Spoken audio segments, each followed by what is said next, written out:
Hello， 大家好，欢迎收看本期节目。这期节目我们给大家分享一下冰箱的制冷原理。我这里有一台冰箱的压缩机，还有一些简易的管道。因为我们的场地有限，不可能把所有的管道都搬来，所以我就只做了一个简单的冰箱的管道原理。首先，我们来看这个压缩机，这里有一根比较短，并且是截断的管道，这是我们的加氟嘴。简单的讲，就是在冰箱制作和维修过程的维修当中通过这个加氟嘴，然后往里面加我们的制冷剂226杆。这个周面有2个管道，一个比较粗一点，一个比较细一点。粗一点的这个是我们的高压嘴，高压嘴也就是我们压缩机把我们的制冷剂输送到我们的这个高压管，这就叫我们的高压管。当然，我们把距离给缩短，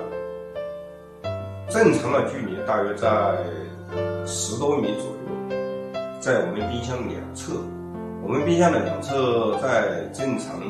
运转的时候会出现发热的情况，实际上就是我们的这个管道在发热。管道过来是我们的过滤器，过滤器里面装的是干燥剂，也就是说，在我们冰箱工作的时候，它会过滤掉我们制冷剂里面的一些渣质或者水分。过滤器过来是我们的毛细管，毛细管的长度在冰箱里面大约是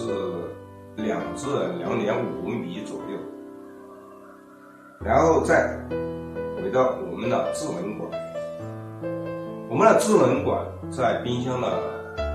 冷藏室和冷冻室，我们打开冷冻室可以看到里面像抽屉一样的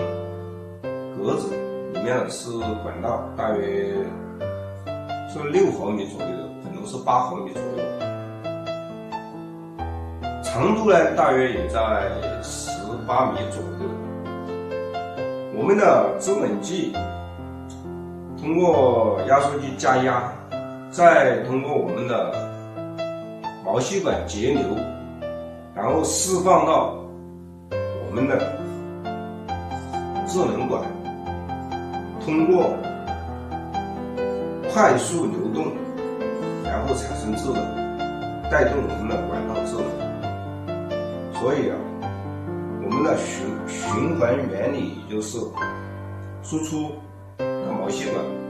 再到我们的低压，再回到我们的压缩机，然后再循环到我们的高压管、毛细管，再循环回来，这样它周而复始的循环，就达到我们的制冷的目的。所以我们在维修的时候可以把这里截断，然后再把高压管用氧焊下来，这里加上我们的压力表，就可以检查我们的这一段的管道有没有损坏。再把低压管焊接下来，加上我们的压力表，再加上我们的氮气，这样呢，我们就可以检查我们的低压管有没有漏或者损坏的现象。我们确认我们的高低压管损坏哪里就更换哪里，这样呢，就可以检修我们的电冰箱了。好了，这期节目我们先到这里，下期节目我们再见，拜拜。